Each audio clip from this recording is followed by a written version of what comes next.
All right, so now let's tackle a really big topic, functions. So far in the course, all the programs that we've been writing have been written inside of main. They're pretty simple programs. You don't need to have all these branches and things going on. We can just fit it all inside of main, and it doesn't get terribly overwhelming. But as the course goes on, and as you begin to develop programs independently, they're probably going to start to get a lot more than 10 or 15 lines. You might get to hundreds or thousands or tens of thousands of lines of code, and it's really not that crazy a thought. As such, it's probably not a good idea to keep everything inside of main. It can get a little difficult to find what you're looking for if you do that. Fortunately, though, C and pretty much every other programming language that you might work with allows us to write functions. And I'm just going to take a quick aside here to mention that functions is one area of computer science, and you'll see many more of them at various points throughout the course and if you continue on, where there's a lot of synonyms for the same word. So we call them functions, but you might also hear them referred to as procedures or methods, particularly if you've ever done any object-oriented programming before. And don't worry if you haven't. Not a big deal. But in object-oriented languages, they're frequently called methods. Sometimes they're called subroutines, but they really all refer to the same basic idea. Let's see what that idea is. What is a function? Well, a function is really nothing more than a black box. A black box that has a set of 0 or more inputs and a single output. So for example, this might be a function. This is a function called func, and it takes 3 inputs, A, B, and C. And inside that black box, we don't know exactly what it does, but it processes the inputs in some way, and it gives us a single output, in this case, Z. Now, to make it a little less abstract, we could say that maybe we have a function called add that takes 3 inputs, A, B, and C, and processes the output in some way inside the black box to produce a single output. So in this case, if add takes 3, 6, and 7, somewhere inside the add function, we would expect them to be added together to produce the output, which is 3 plus 6 plus 7, or 16. Similarly, you have a function called mult that takes 2 inputs, A and B, processes them in some way such that the output of the function is the product of the 2 inputs multiplied together. 4 and 5 being passed into mult, something happens, the output we expect is 20. Why do we call it a black box? Well, if we aren't writing the functions ourselves, which we've done quite a bit so far in CS50, we've seen printf, for example, which is a function that we didn't write ourselves, but we do use all the time. If we aren't writing the functions ourselves, we don't really need to know how it's actually implemented under the hood. So for example, the black box I just showed you for multiplication. Mult AB could be defined, and this is just some pseudocode, could be defined as output A times B. That makes sense, right? If we have a function called mult that takes 2 inputs, we would expect that the output would be the 2 inputs multiplied together, A times B. But mult could also be implemented like this. We could have a counter variable that gets set inside of mult to 0, and then we repeat this process B times, add A to counter. So for example, if we multiply 3A by 5B, we could say set counter to 0, repeat 5 times, add 3 to counter. So we start at 0, and then we do this 5 times. 3, 6, 9, 12, 15. It's the same result. We still get 3 times 5, just the implementation is different. That's what we mean when we say a black box. It just means we don't really care how it's implemented under the hood as long as the output is what we expect. And in fact, that's part of the contract of using functions, particularly functions that others write. The behavior is always going to be typical and predictable based on the name of the function. And that's why it's really important when you write functions, or when other people write functions that you might use, that those functions have clear, relatively obvious names and are well documented, which is certainly the case for a function like printf. So why do we use functions? Well, as I said earlier, if we write all of our code inside of main, things can get really cumbersome and really complicated. Functions allow us the ability to organize things and break up a very complicated problem into a lot more manageable subparts. Functions also allow us to simplify the coding process. It's a lot easier to debug a 10-line function versus a 100-line function or a 1,000-line function. If we only have to debug small pieces at a time or write small pieces at a time, it makes that programming experience a lot better. Trust me on that one.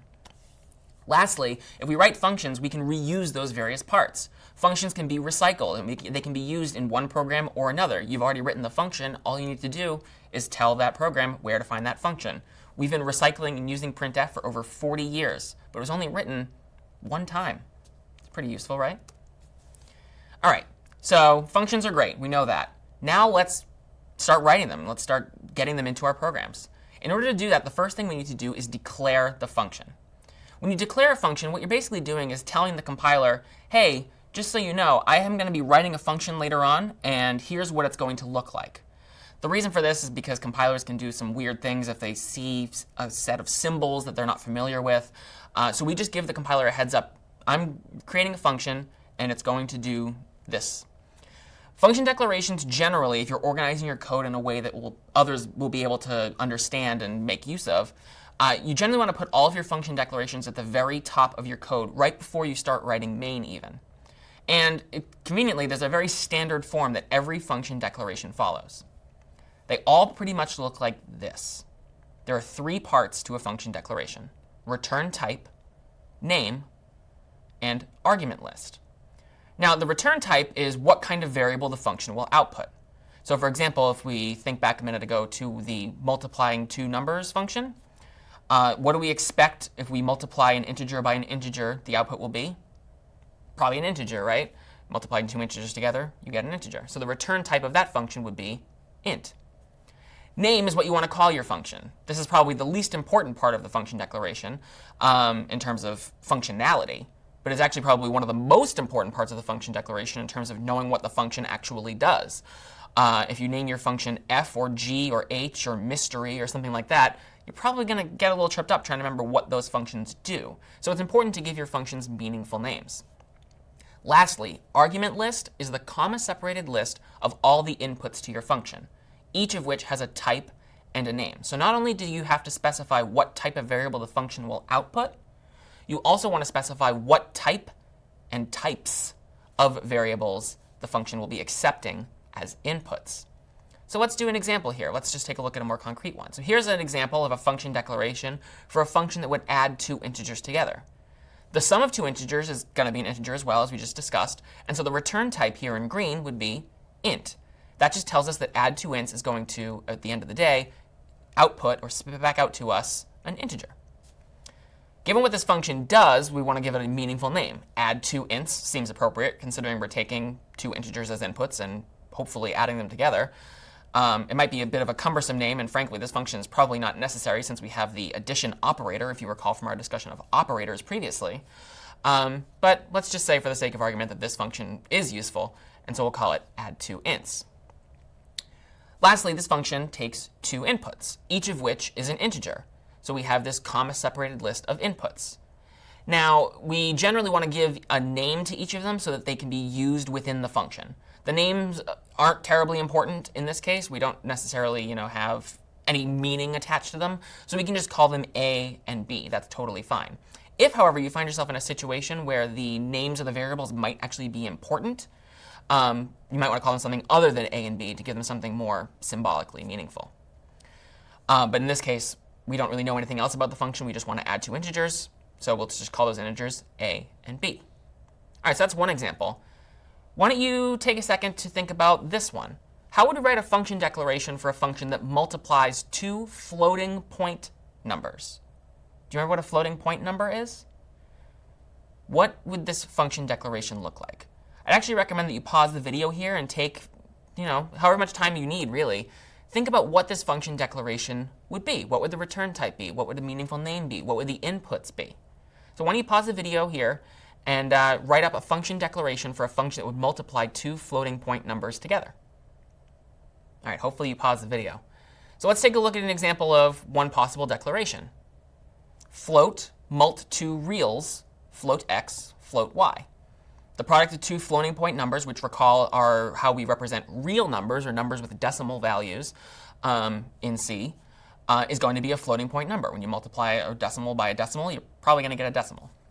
We want to give it a relevant name. Multiply 2 reals seems fine, but you could really call it mult 2 floats or mult floats, anything like that, as long as it gave some actual meaning to what this black box was going to do. And again, in this case, we don't seem to have any meaning attached to the names of the variables we're passing in, so we can just call them x and y. Now, if you call them something else, that's totally fine. And in fact, if you did this declaration instead using doubles instead of floats, if you recall that doubles are a different way to more precisely specify real numbers or floating point variables, that's totally fine too. Either one of those would be fine. In fact, there are several different combinations of ways to declare this function, but these are two pretty good ones. All right, so we've declared a function. That's great. We've told the compiler what it is, what we're going to be doing. Now let's actually write that function. Let's give it a definition so that inside the black box, predictable behavior is happening.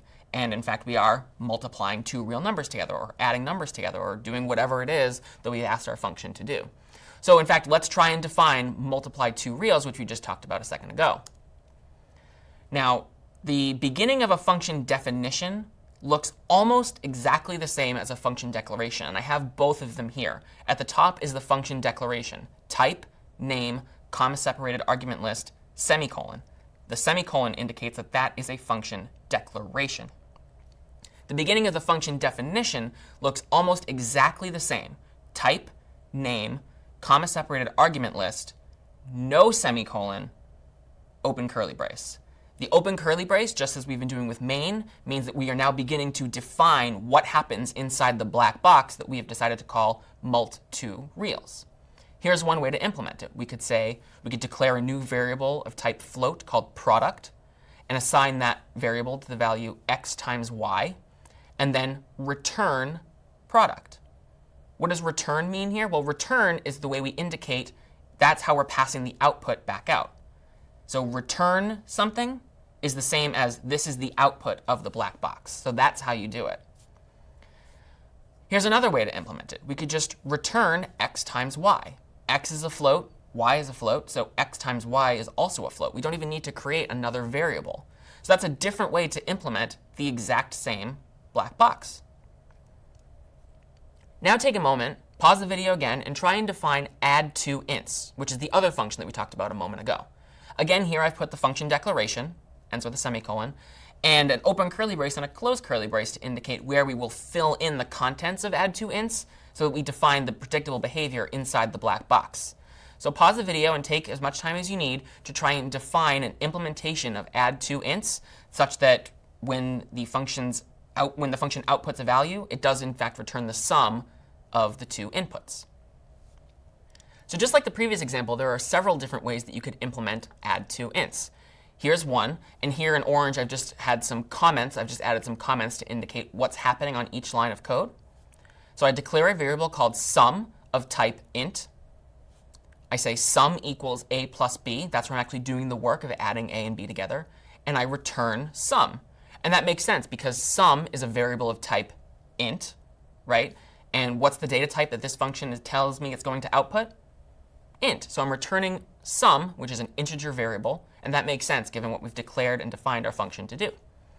Now you could also have defined the function this way. Int sum equals a plus b. Skip that first step.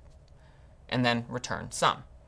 Now you could also have implemented it this way, which I highly do not recommend. This is bad style for one thing and really bad design. But it does in fact work. If you take this code, which is in badadder.c, and use it, it actually does add two integers together. It's a very poor implementation of this particular behavior, but it does work. And it's here to illustrate the point that we don't really care what happens inside the black box as long as it has the output that we expect. This is a poorly designed black box, but at the end of the day, it does still output the sum of a plus b.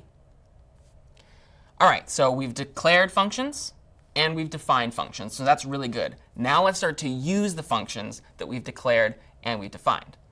To call a function, it's actually pretty easy. All you need to do is pass it appropriate arguments of the data type that it expects, and then assign the return value of that function, and then, assign the return value of that function to something of the correct type. So let's have a look at this in practice in a file called adder1.c, which I have in my CS50 IDE. So here is adder1.c. At the beginning, you see I have my includes, #include standard IO, and CS50.h. And then I have my function declaration. This is where I'm telling the compiler I'm going to be writing a function called add2ints. It's going to output an integer type variable. That's what this part is right here. And then I have two inputs to it, a and b, each of which is an integer. Inside of main, I ask the user for input by saying give me an integer. And they are prompted for getInt, which is a function that is included in the CS50 library. and that gets stored in x, an integer variable. Then we prompt them for another integer. We get another integer and store that in y. And then here on line 28 is where we make our function call. We are saying int z equals add two ints x, comma, y. Do you see why this makes sense?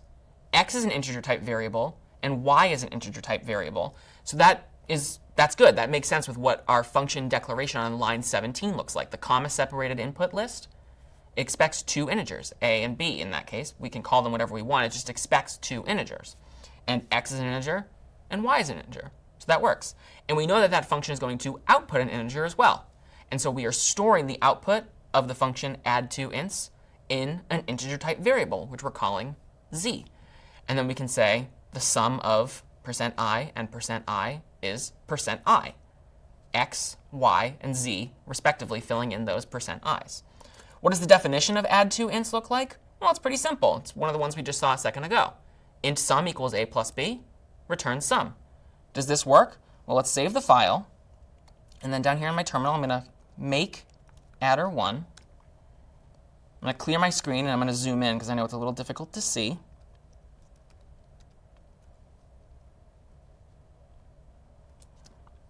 So we compiled this program as adder1. So we can do /adder1.